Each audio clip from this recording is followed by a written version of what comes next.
இருக்கிற கூலிங் இன்னும் கொஞ்சம் பெட்டரா வர வைக்கிறதுக்கு என்னென்ன பண்ணணும் அப்படின்றத சொல்றேன். மக்களை உங்களுக்கு இன்று ஒரு சூப்பர் தகவல் சொல்றேன். ஆனா நிறைய பேர் பாத்தீங்கன்னா ப்ரோ லாஸ்ட் வீடியோ நீங்க போட்டது ரொம்ப சூப்பர் தகவல், ரொம்ப நல்லா இருந்தது, அந்த வீடியோ மிஸ் பண்ணிட்டேன், திருப்பி எப்படி பாக்குறதுன்னு கேட்குறாங்க. அதனால தான் உங்களுக்கு சொல்றேன், அந்த பேஜை ஃபாலோ பண்ணி வச்சுக்கோங்க. ரைட் சைடை பார்த்தீங்கன்னா ஒரு பட்டன் இருக்கும், அதை லைட்டாக தொட்டிங்கன்னா உங்களுக்கு இந்த வீடியோ சேவ் ஆகிடும். முடிஞ்சா ஒரு கமெண்ட் பண்ணி வச்சிங்கன்னா எங்கே வேணாலும் தேடி கண்டுபிடிச்சி எடுத்துடலாம். So like, comment, share, save பண்ணுறது இதை கண்டிப்பாக நம்ம வீடியோ எப்போ பார்த்தாலும் பண்ணி வச்சிருங்க. இந்த ஏசி பிரச்சனை பெரிய பிரச்சனை உங்களுக்கு எல்லாமே தெரியும். அதுவும் வெயில் காலம் ஆரம்பிச்சிச்சு. அடுத்து இருக்கக்கூடிய 2 வாரங்களில் நீங்கள் அதாவது எதிர்பார்க்க முடியாத அளவுக்கு வெயில் இருக்கும் அப்படின்னு சொல்லியிருக்காங்க. இப்போ என் மேலே எவ்வளோ வெளிப்படுது நீங்களே பார்த்துருப்பீங்க. அவ்வளோ மோசமான ஒரு விஷயம் போயிட்டு இருக்கு. அடுத்த 2 வாரத்துக்கு ஏசி காரில் கொஞ்சம் கஷ்டமா இருக்கும். இருந்தாலும் இருக்கிற ஏசியை கொஞ்சம் பெட்டர் ஆகணும்னா என்னென்ன பண்ணணும் அது ஓகே. இப்போ நான் ஒரு வண்டி ஓட்டிட்டு இருக்கேன், அந்த வண்டியில் என்ன பிரச்சனை இருக்கு அப்படின்னு சொல்றேன் வாங்க.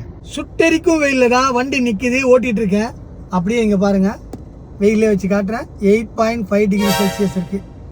என்ன ஏசி கூலிங்கில் கிரில் டெம்பரேச்சர் இது ஒன்று. இங்கே பாருங்க, வீடியோ கொஞ்சம் லென்த்தாக தான் இருக்கும். தேவைப்படுறவங்க கண்டிப்பாக பாருங்க, தேவையில்லைன்னா பரவாயில்ல ஸ்கிப் பண்ணிடுங்க. ஆனால் இது ரொம்ப முக்கியமான தகவல். பிடிச்ச உங்கள் கார் யூசர் ஃப்ரெண்ட்ஸ்க்கு இதை ஷேர் பண்ணி விட்டுருங்க.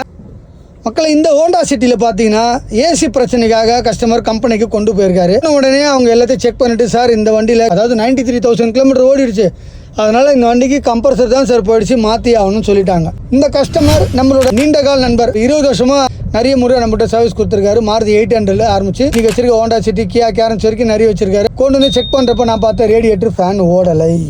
அதுதான் மெயின் கம்ப்ளைண்ட். ஸோ ரேடியேட்டர் கைட்டு செக் பண்ணி பார்த்தா ரேடியேட்டர் ஃபேன் மோட்டர் ஓடலை, ஜாம் ஆகிடுச்சு.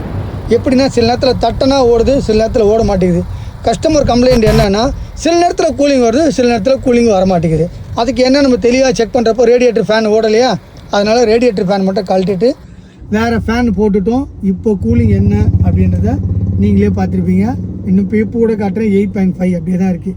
நான் காட்டி 10 நிமிஷம் ஆச்சு, இன்னும் அது அப்படியே தான் மெயின்டைன் ஆகுது. இந்த மாதிரி ஒரு விஷயத்தை டயக்னோஸ் பண்றதுன்றது எவ்வளவு முக்கியம், அதுக்கு தான் சொல்றேன். எல்லாரும் வேலை செய்வாங்க, ஆனா ஒரு சிலர் மட்டும்தான் அந்த ஃபால்ட் என்னன்னு டயக்னோஸ் பண்ணிட்டு பண்ணுவாங்க. ஒரு கம்பெனி அதாவது இந்த பிராண்டோட ஷோரூம் சர்வீஸ் சென்டர்ல நம்மளுக்கு அதிகப்படியான நம்பிக்கை இருக்கும். அவங்களுக்கு தெரியாதது ஒண்ணும் இல்லை அப்படின்னு நம்ம நினைப்போம். ஆனா அங்கேயும் ஒரு சில நேரத்தில் தப்பு நடக்குது. அங்க டயக்னோஸ் பண்றதுலாம் கொஞ்சம் பிரச்சனை. சில பேர் வேலை பிஸியில தெரியாம விட்டுறாங்க, சில பேருக்கு வேலையே தெரியல, அதனால ஏதாவது ஒன்று சொல்லுமேன்னு சொல்லிடுறாங்க. ஸோ ஹை பட்ஜெட் கம்ப்ரஸர் மாத்தினா, கண்டென்சர், கூலிங்கால், வால்வு எல்லாமே மாத்தி ஆகணும். அப்போ இந்த வண்டிக்கு ஒரு 60,000 ரூபாய் கிட்ட வந்துடும். கம்பெனில பண்றப்போ 60,000-70 ரூபாய்க்கு மேலேயே வரும். நம்ம பண்ணனா கொஞ்சம் குறைஞ்ச பட்ஜெட்டை பண்ணிடுவோம் வச்சுங்களேன். ஸோ நம்ம கிட்ட கொண்டு வந்ததுக்காக நம்ம செக் பண்ணி பார்த்து ரேடியேட்டர் ஃபேன் மட்டும் போயிடுச்சு, வேற மோட்டர் மாத்தி பக்கவா கூலிங் செக் பண்ணி கேஸ் லெவல் கம்மி ஆயிடுச்சு. காரணம் ரேடியேட்டர் ஃபேன் ஓடாம இருந்தா அந்த ஃபேன் ஓடாததால ரேடியேட்டர் ஹீட் ஆகி கண்டென்சர் ஓவரா ஹீட் ஆகி கண்டென்சேஷன் ஆயிட்டு கம்ப்ரஸர் பாத்தீங்கன்னா ஓவர் ஹீட் ஆகும். அப்போ அந்த உள்ள இருக்க கேஸ் எவாபரேட் ஆகும். ஏன்னா கேஸ் இஸ் லிக்விட். அந்த லிக்விட் வந்து அப்படியே எவாபரேட் ஆயிட்டதால கேஸ் லெவல் கம்மி ஆயிடுச்சு. நம்ம முதல்ல சொன்ன மாதிரியே கேஸ் ஃபுல்லா அவுட் பண்ணிட்டு ஃப்ரெஷ்ஷா வேக்யூம் போட்டு கம்ப்ரஸர் ஆயில் ஃபில் பண்ணி கேஸ் ஏத்ததுக்கு அப்புறம்